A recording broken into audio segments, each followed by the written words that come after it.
Everyone, কেমন আছো সবাই?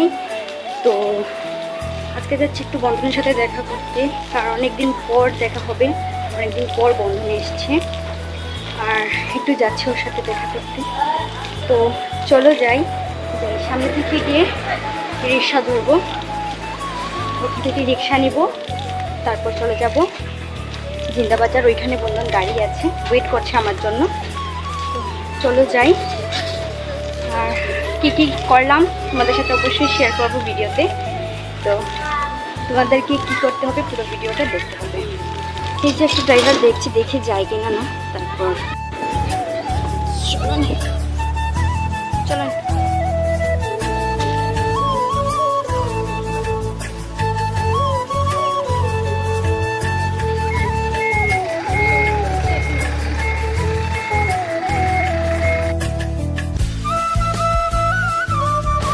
চলো গাইস, আমরা যাচ্ছি, তোমাদেরকে দেখাবো ওনার বাড়ি সামনে আছে, সালমান শাহর বাড়ি। এই যে দেখো, এটা হচ্ছে চিত্রনায়ক সালমান শাহর বাড়ি।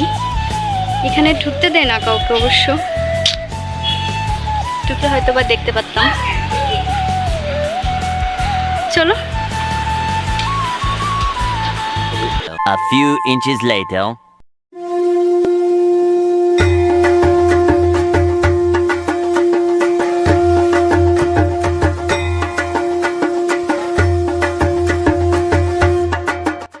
এই যে দেখো, মায়ের আগমনের সুর বেজে গেছে।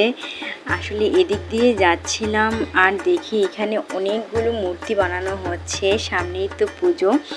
আর এই লুকসটা সামলাতে পারলাম না, বন্ধনকে বললাম চলো আমরা দেখে আসি এখানে মূর্তিগুলা।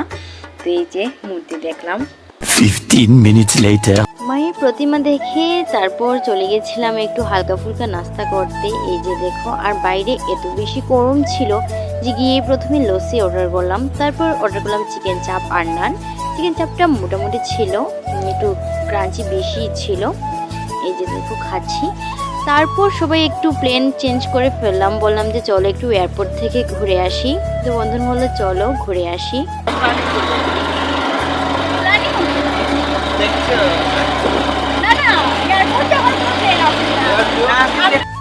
এই যে দেখো, এয়ারপোর্ট রোডের রাস্তা, দুপাশেই কিন্তু চা বাগান, আর এটা হচ্ছে গ্র্যান্ড সিলেট। আমার বরাবরই এই রোডটা অনেক পছন্দ, আর এখন আমি অনেক দিন পর এদিক দিয়ে এসেছি, অনেক ভালো লাগছে।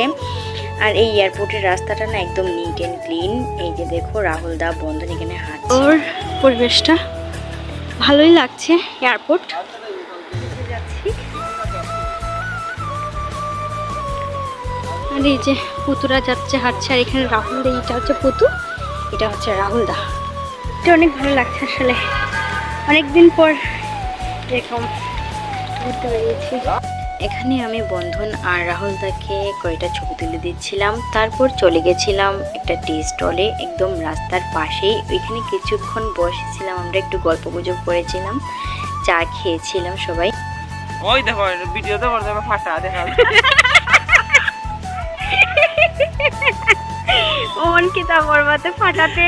তারপর এই যে দেখো, এখানে আমরা সিঙ্গারা অর্ডার করেছিলাম, আমরা বসে বসে সিঙ্গারা খাচ্ছিলাম। আর এই চা সিঙ্গারা খেতে খেতেই যে কখন সন্ধ্যা হয়ে গেছিল বুঝতেই পারিনি। আর আজ এখানকার যে সন্ধ্যার ভিউটা, এটাও এত বেশি ভালো লাগছিল যে কি বলবো। তারপর এই যে দেখো, আমরা যার যার বাসায় চলে গেলাম, আমিও রিক্সায় উঠে পড়লাম বাসার উদ্দেশ্যে। আজকের ভিডিওটা এই পর্যন্তই। যদি ভালো লেগে থাকে তাহলে লাইক করো, কমেন্ট করো,